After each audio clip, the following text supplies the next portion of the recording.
c'est quoi toi ta vision vis-à-vis des outils en marketing? Parce qu'il existe pléthore d'outils, il y en a de plus en plus. En plus, maintenant aujourd'hui avec l'IA, on ne sait plus quoi choisir.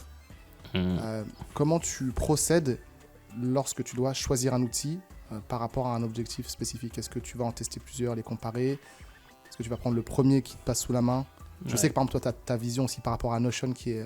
Typiquement, des outils comme Notion, on me casse les couilles Notion. Mais moi, mes Notion, ils sont dégueulasses. Ouais, c'est peut-être pour ça. Et quand je dis ça, après, les gens essaient de me dire ah, mais non, mais regarde. Puis après, on essaie de me vendre du Notion, tu vois.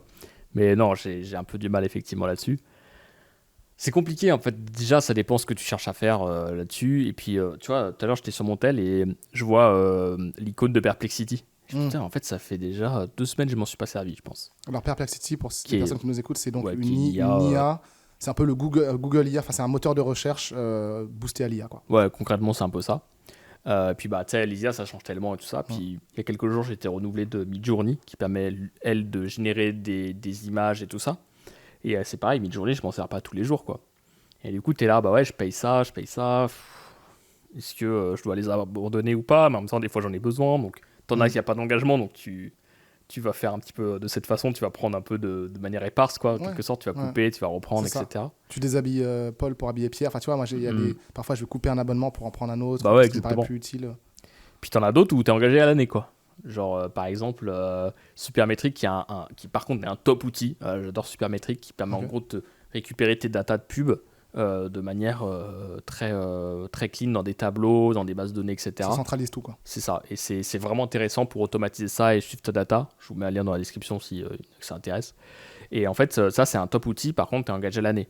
Et moi, j'ai eu des fois où j'ai eu beaucoup de clients et donc ça faisait du sens d'avoir ça. Puis des fois, j'en avais un peu moins. Des fois, j'étais plus mono client à certains moments. Des fois, je faisais un peu moins d'ads. Ça dépend un peu, tu sais, des moments. Les choses bougent. Tu fais un peu, quand tu es une petite structure, tu fais évoluer les choses, quoi. Donc en fait, des fois, tu payes l'outil et puis tu te dis 100 balles par-ci, tous les mois et tout. Pour un truc que j'utilise moins, c'est un peu plus chiant, quoi. Donc ça dépend vraiment à certains moments. T'as d'autres outils, c'est des usines à gaz de fou. Par exemple, il y a Hotjar qui est un excellent outil d'analyse marketing qui permet d'analyser tes pages. Ça enregistre même les sessions des gens. En fait, tu le mets sur ton site et ça, c'est gratuit. Hein.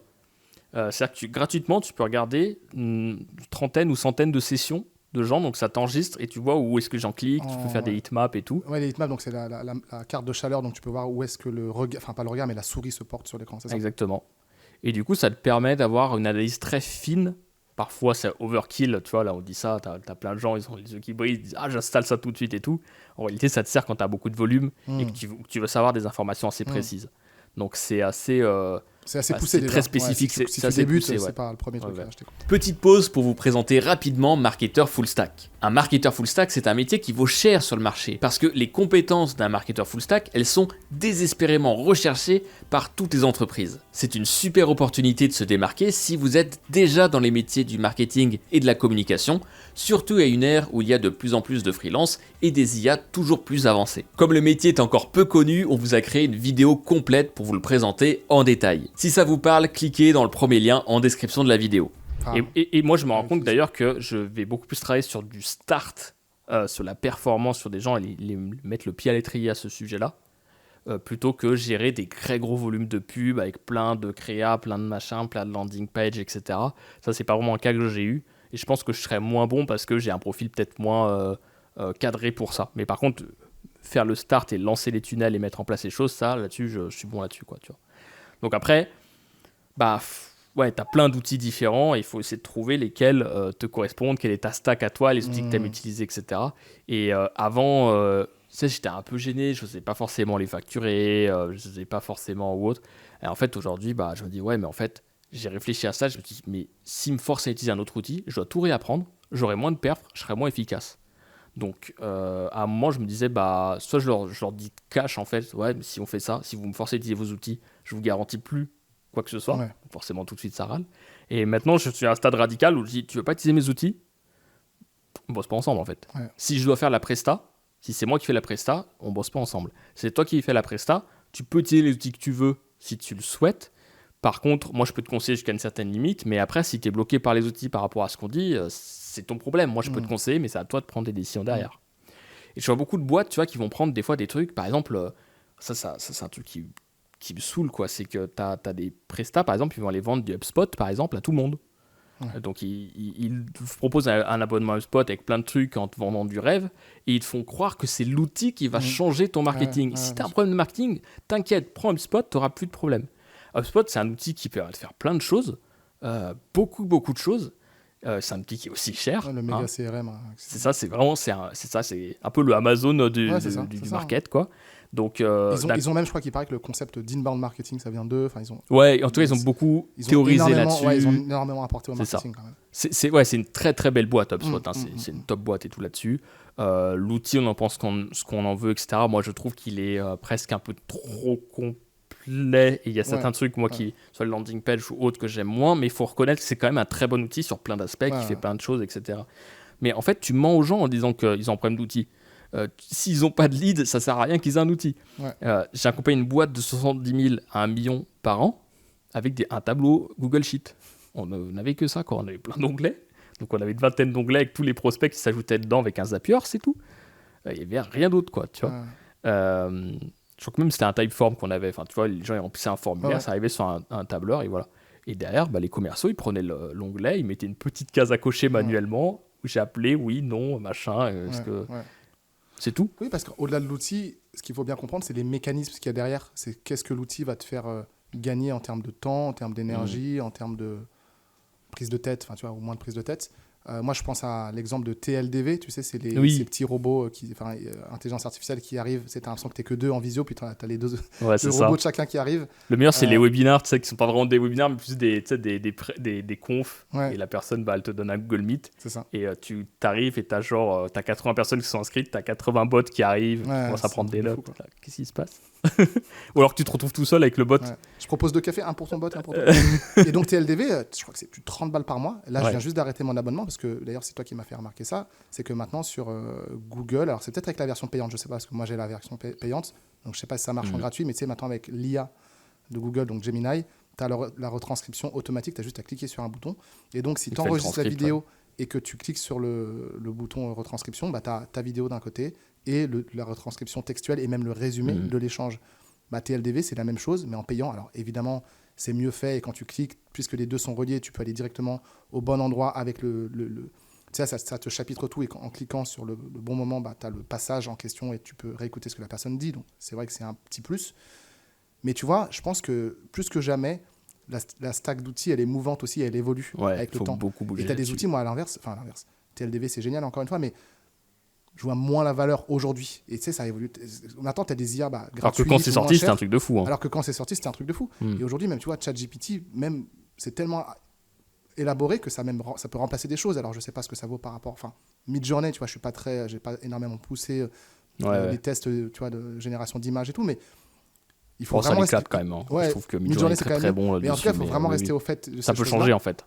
Mais après, c'est vrai que c'est important, je pense, d'aller chercher aussi tu vois, les bons outils parce qu'on gagne aussi beaucoup de temps, tu vois. Donc c'est un peu le. En fait, il faut pas être dans les extrêmes là-dessus. Pas être dans les extrêmes parce que je ne jurais que par l'outil, on en oublie le mécanisme. C'est pas l'outil qui va. Voilà. Alors, c'est encore à nuancer. En fait, ça dépend aussi des catégories, mais c'est pas forcément l'outil qui va changer tes résultats.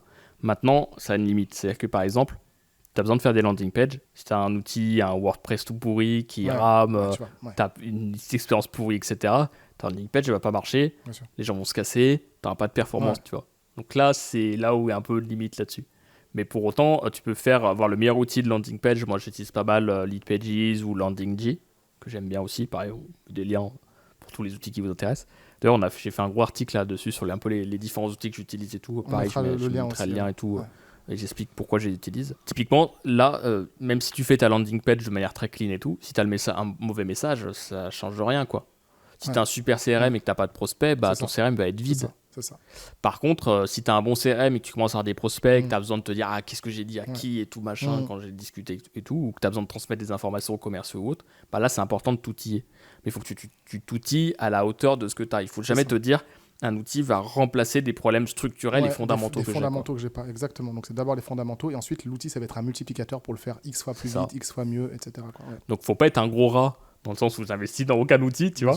Même je vois des gens, tu sais, quand tu regardes les ordis sur lesquels ils bossent, tu fais mais comment tu fais quoi? C'est clair. Le truc il tient à peine, tu ouvres un logiciel, ça met 5 minutes à s'ouvrir. Enfin, tu sais, à un moment donné, faire un effort, quoi, Ouais. tu vois. Puis tu as d'autres outils qui vont aussi te structurer, par exemple ta façon de travailler ou ta boîte, ou enfin ça dépend ce que tu fais, mais des outils qui peuvent vraiment avoir un gros impact sur la façon de mettre en place. Et après, il faut jouer le jeu, c'est de la routine, c'est de la discipline. Et c'est un peu comme une habitude, quoi, aussi, un outil, tu vois. Si tu as l'habitude de l'utiliser, si c'est important pour toi le design, la façon de les choses se fait, t'as des gens, ils adorent leur iPhone et jamais ils passeraient sur Android parce que pour eux, le design, c'est un truc super important, etc. Les fonctionnalités que propose un iPhone, c'est trop bien, etc.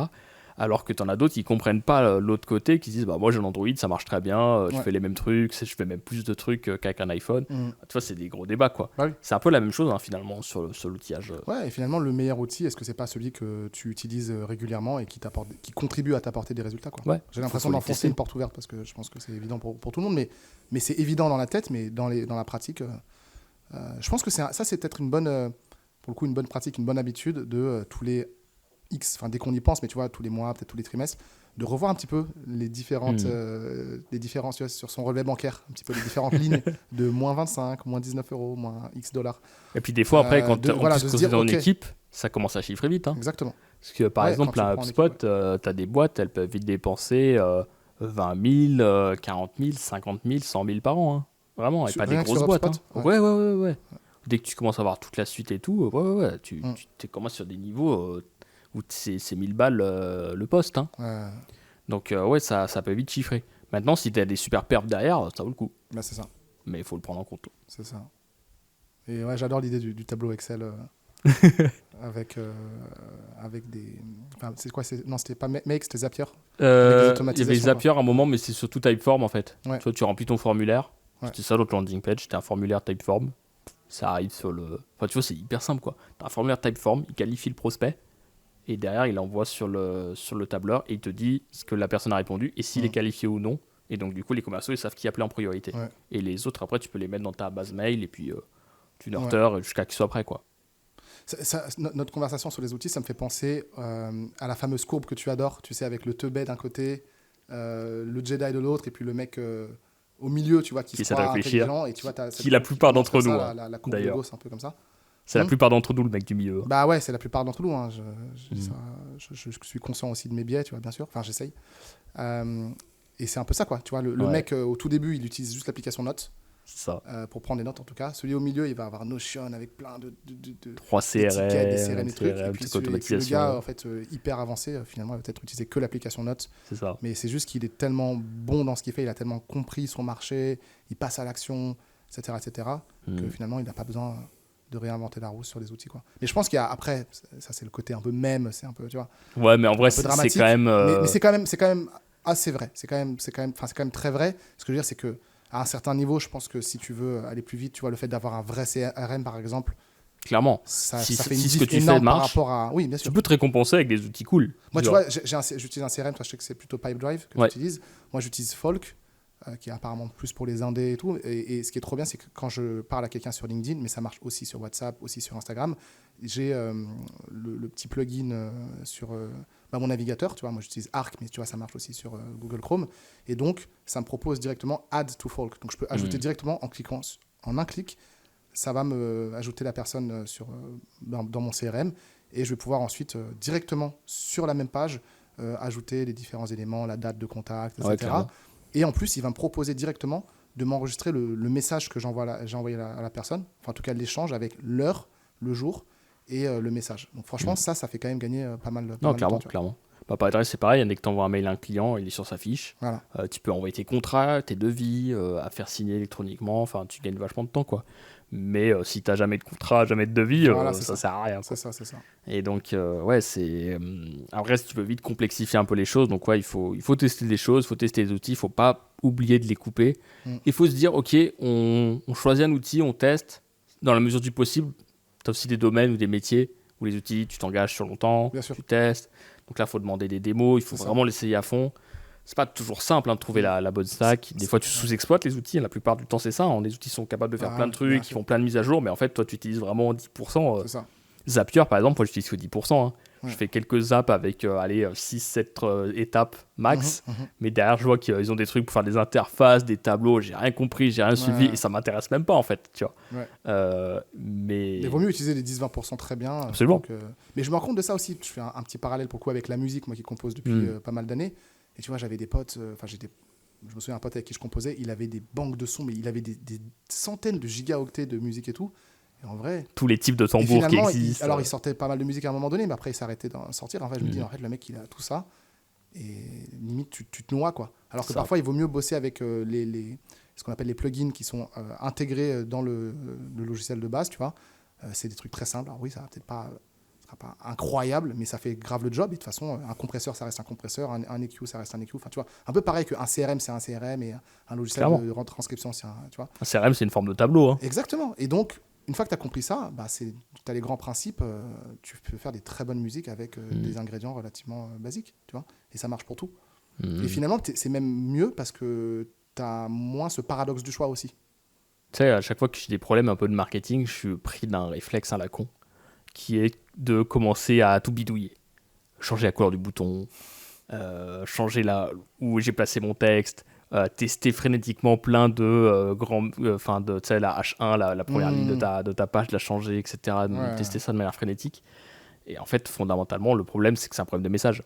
Des fois, je vais même changer d'outil et tout. Donc voilà, et très souvent, c'est un problème de message. Ou alors, ça peut être des fois un problème technique. Tu sais, un truc totalement débile. C'est ce qui nous est arrivé cette semaine aussi. Putain, lance les pubs. Et je suis dégoûté. Et franchement, quand les pubs, je les lance, que ça pour moi, pour un client, je suis dégoûté quand ça marche pas, quoi. Ah oui. Beaucoup d'efforts. Tu te dis, putain, si c'est pour un client, il va être déçu. Si c'est pour moi, je dépense du budget, tu sais, je peux prendre un peu des risques financiers là-dessus. Tu vois qu'il n'y a pas de résultat, tu es au fond. Et en fait, à un moment, je me reconnecte, je vois que le nombre de prospects, il a évolué sur l'indicateur du Business Manager sur Facebook, tu vois. Je dis, mais j'ai pas d'alerte, j'ai rien, comment ça, quoi. Et je vais sur l'outil d'email, et là, je vois des courbes. Ouais, vous avez eu tant de prospects hier, tant de prospects aujourd'hui. Je fais, putain, mais en fait, j'étais juste pas au courant. J'avais juste pas l'alerte qui était activée. Et donc, en fait, j'aurais pu tout bouger. J'aurais pu commencer à changer les pages, les dispositions et tout ça. En plus, émotionnellement, j'étais pas bien, quoi. J'étais Tu m'étonnes. Ça fait 3 fois que j'essaye le truc, qui arrive pas et tout. Et en fait, c'était juste une case à cocher. Je recevais pas de mail de truc, ou le Zapier était mal configuré pour avoir les alertes sur notre Discord. Voilà, en fait, donc, en fait, quand quelque chose ne marche pas, il faut faire attention sur tes outils, parce que quand tu complexifies trop, il faut bien que tu repartes, que tu testes tout le chemin 3-4 fois, que tu regardes que tout fonctionne et tout ça. Et d'autres fois, il faut que tu te dises, ok, est-ce que j'ai un problème plus fondamental de marketing, dans le sens de la compréhension des gens, le bon message, le bon angle, le bon positionnement, versus, en fait, c'est un problème d'outils ou de bouton rouge par rapport au bouton bleu. Ça me fait toujours marrer, ça, tu sais. Les études, oui, est-ce que le bouton bleu est meilleur que le bouton rouge, etc. En fait, la plupart des gens qui lisent ces infos, ils n'ont jamais l'utilité de cette info. Tu vois ce que je veux dire ? Je vois exactement ce que tu veux dire. Parce que tu n'as pas le volume, en fait. C'est comme quelqu'un... Ah, Sébastien, qu'est-ce que je ferais quand je serais milliardaire ? Comment je vais investir mon argent ? C'est déjà, essayer de devenir ne serait-ce que millionnaire. C'est ça, exactement. Ouais. Mais voilà, en fait, quand tu commences à regarder des trucs là-dessus, en fait, tu te mens en toi-même, en fait. Tu te détournes de ce qui est vraiment important. Exactement. Parce qu'en fait, que tu as un bouton rouge ou un bouton bleu sur un petit volume, on s'en fout, quoi. Et quand je dis un petit volume, c'est... t'as vraiment de la marge, hein. Quand t'es Amazon, là, changer la couleur d'un bouton, changer la façon de menu, c'est très important. Le temps de chargement de la page, c'est... Oui, bien sûr. À une fraction de seconde près, ça joue... Exactement. Parce que t'as des millions de visites tous les jours, tout le temps, non-stop. Mais la plupart des gens, elles n'ont pas ça. C'est ça. C'est quasiment 99,9% des boîtes, elles n'ont pas ça du tout, en fait. Donc, en fait, aller optimiser des petits trucs de couleur de bouton, c'est de la branlette, quoi. Ça sert à rien, quoi. Merci d'avoir regardé cette vidéo, j'espère qu'elle vous a plu. Si vous vous intéressez au métier de marketeur full stack, cliquez sur le premier lien en description de la vidéo pour le découvrir ce métier. Et si vous êtes une entreprise à la recherche d'un marketeur full stack, le deuxième lien en description vous permettra de rentrer en contact avec nous et on vous présentera du monde.